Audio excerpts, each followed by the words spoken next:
કૃષ્ણાયણ, અશ્વત્થામા, શિખંડી, સંજય. મહાભારતના દરેક પાત્રની પોતાની આભા હતી, જે આજે પણ યથાવત છે. અધ્યાય 9.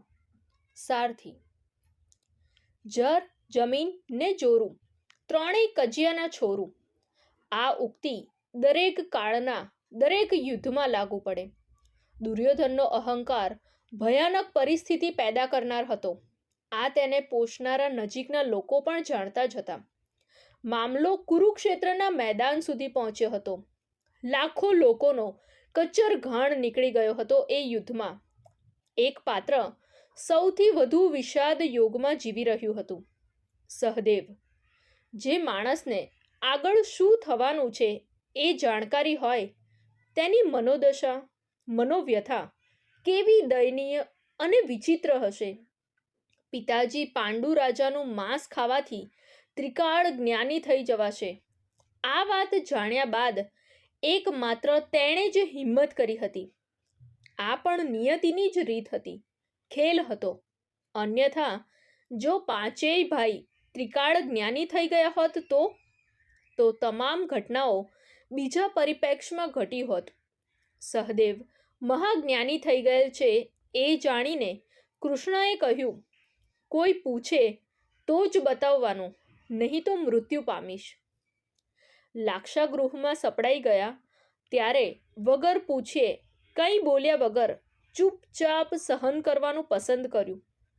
બોલવાની, સત્ય બતાવવાની મનાઈ હતી, પણ આગળ વધીને પરિસ્થિતિનો સામનો કરવાની છૂટ નહોતી.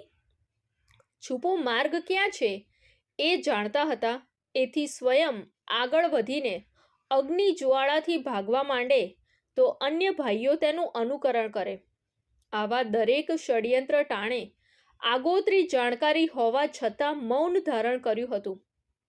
માદ્રીપુત્ર સહદેવને મહાજ્ઞાની હોવાનું અભિમાન પણ હતું. આથી જ સ્વર્ગારોહણ દરમિયાન દ્રૌપદી બાદ બીજા નંબરે મૃત્યુ થયું. નાનો ભાઈ ત્રિકાળ જ્ઞાની છે એ વાત પાંડવ બંધુઓ જાણતા હતા, છતાં આ વાત વિસરાઈ જતી હતી સમય પર. કુરુક્ષેત્રનું યુદ્ધ થયું એ અગાઉ સહદેવને પરિણામ પૂછવા જેટલી હિંમત એકેય ભાઈની નહોતી.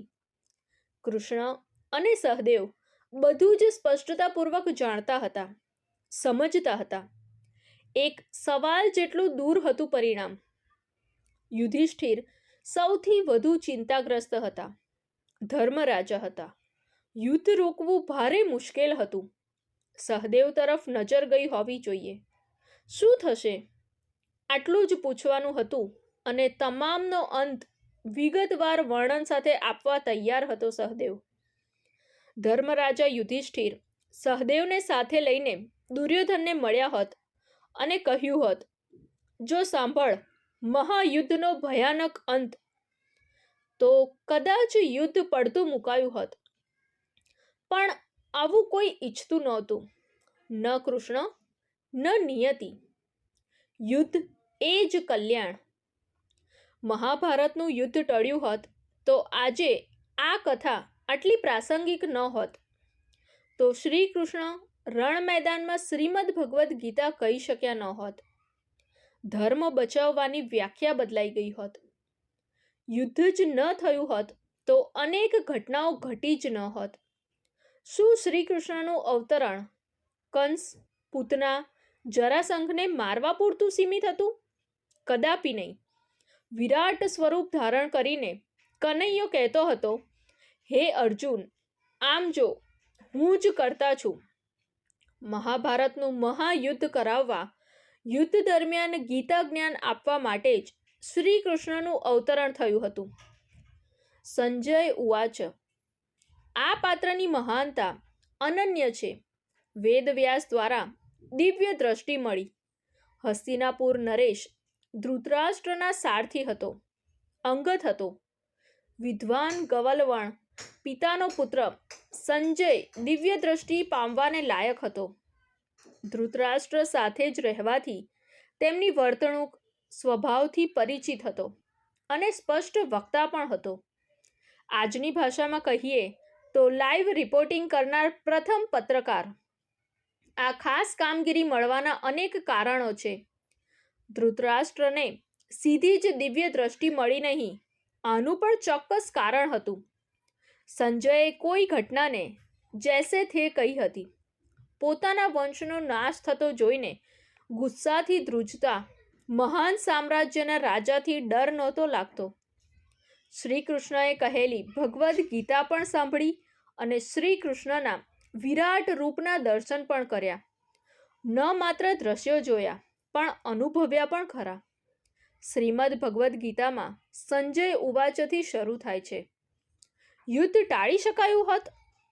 જો હા, તો મહાભારતનું ઔચિત્ય જ સમાપ્ત થઈ જાય. આજથી 5,500 વર્ષ પહેલા આટલી મોટી સંખ્યામાં લોકોના મોત થયા હતા. સનાતન ધર્મ અહિંસક ક્યારેય નહોતો. ધર્મ હિંસા તથૈવ ચ. શિખંડી. પાંચાલ નરેશ દ્રુપદની પુત્રી દ્રૌપદી 5 પાંડવોની પત્ની હોવા છતાં ભરી સભામાં તેનું ચીરહરણ થયું ત્યારે સૌથી વધુ જવાબદાર વ્યક્તિ દેવવ્રત ભીષ્મ પિતામહે મૌન ધારણ કરી લીધું હતું. અંબા દેવવ્રતને વરવા માંગતી હતી, પણ તેને તરછોડી દેતા તેણે બીજો જન્મ રાજા દ્રુપદના ઘેર લીધો, જે સ્ત્રેણ હતો, અને આ જ ભીષ્મના મોતનું પ્રયોજન હતું. દ્રૌપદીના ભાઈ શિખંડીના જન્મ સમયે આકાશવાણી થયેલ કે તેનો ઉછેર પુત્ર તરીકે કરવો. તેને પુત્ર તરીકે જ તાલીમ આપવામાં આવી. લગ્ન પણ કરવામાં આવ્યા. પ્રથમ રાત્રિએ તેની પત્નીને સત્યની જાણ થતાં ખૂબ અપમાન કર્યું. એથી તેણે આત્મહત્યાનો પ્રયાસ કર્યો. યક્ષે બચાવી લીધો અને જાતીય પરિવર્તન કર્યું. ત્યારબાદ તેને સંતાનો પણ થયા. કુરુક્ષેત્ર યુદ્ધમાં શિખંડી પાછળ સંતાઈને અર્જુને ભીષ્મ પિતામહ પર બાણ વર્ષા કરી. આમ અંબાએ શિખંડી બનીને તેની પ્રતિજ્ઞા પૂર્ણ કરી. અશ્વત્થામાએ યુદ્ધના 18મા દિવસે શિખંડીનો વધ કર્યો. અભિમન્યુ. શ્રી કૃષ્ણનો ભાણેજ સુભદ્રાનો જાયો. અભિમન્યુ અર્જુનનો સૌથી હોનહાર પુત્ર હતો.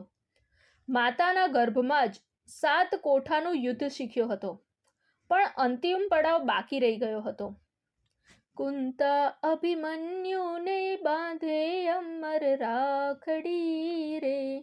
દાદીએ રક્ષા કવચ બાંધ્યું હતું, પણ ક્રૂર કૌરવોએ છેવટે છેતરીને હણ્યો. રક્ષાબંધનની અહીંથી શરૂઆત થઈ. મૂળ સંબંધ દાદીનો હતો, જે કાળક્રમે બહેન સુધી આવી ગયો હતો. તેના લગ્ન વિરાટ રાજાની પુત્રી ઉત્તરા સાથે થયા હતા. બલરામની દીકરી શશિરેખાને પણ વર્યો હતો. ચંદ્રદેવના પુત્ર વર્ચસ્વનો અવતાર હતો.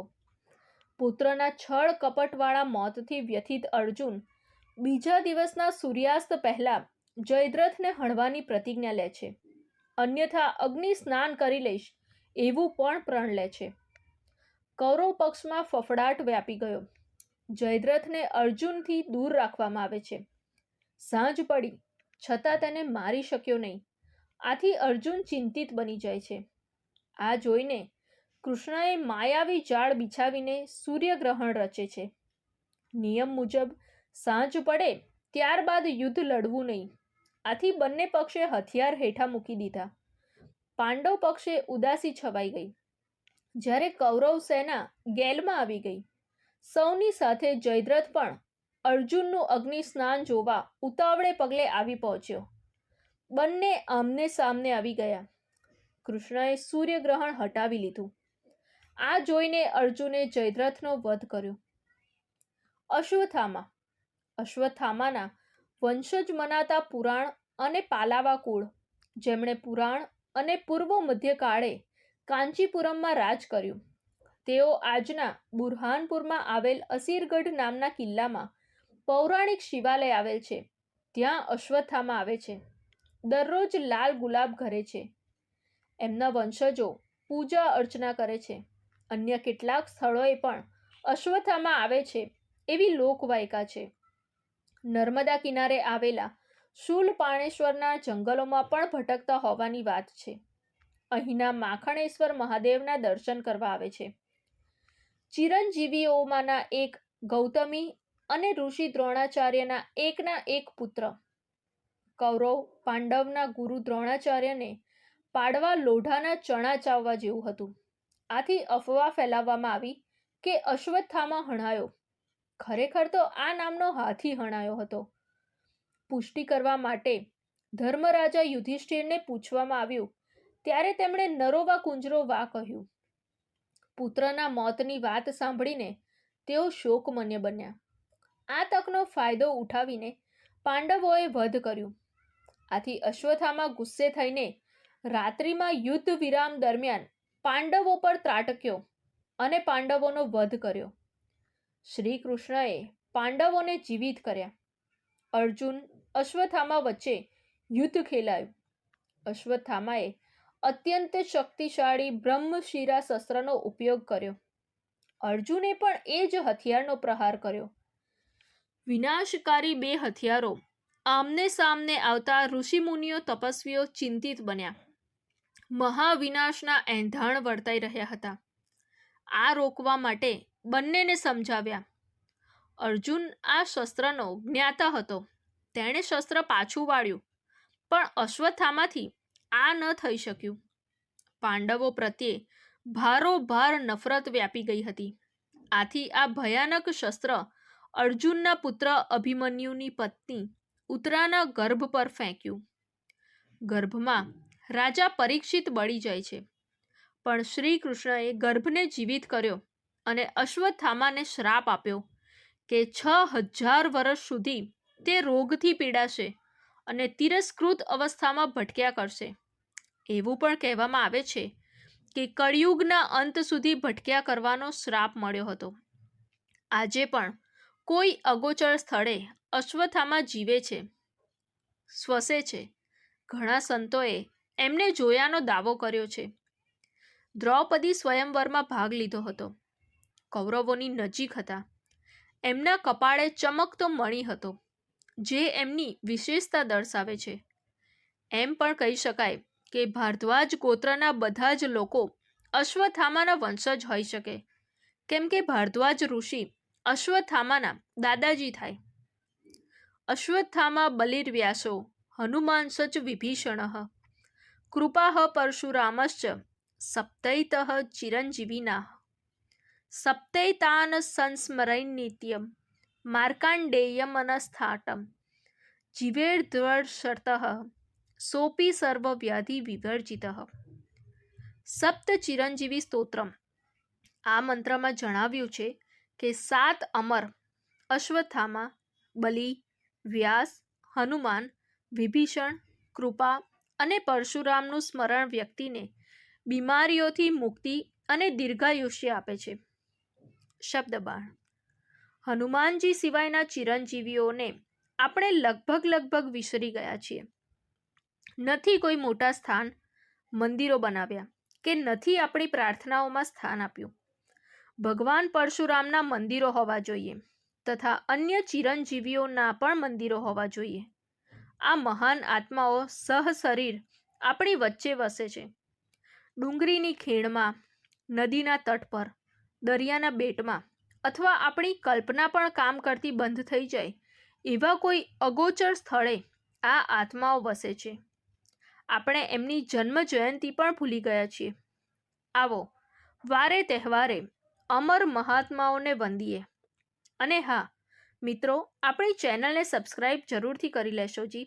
શ્રી કૃષ્ણને, મહાભારતને નવી નજરે ઇતિહાસની દ્રષ્ટિએ જોવાની અમારી કવાયતને પ્રોત્સાહન આપશો જી, તથા વધુમાં વધુ મિત્રોને શેર કરશો જી.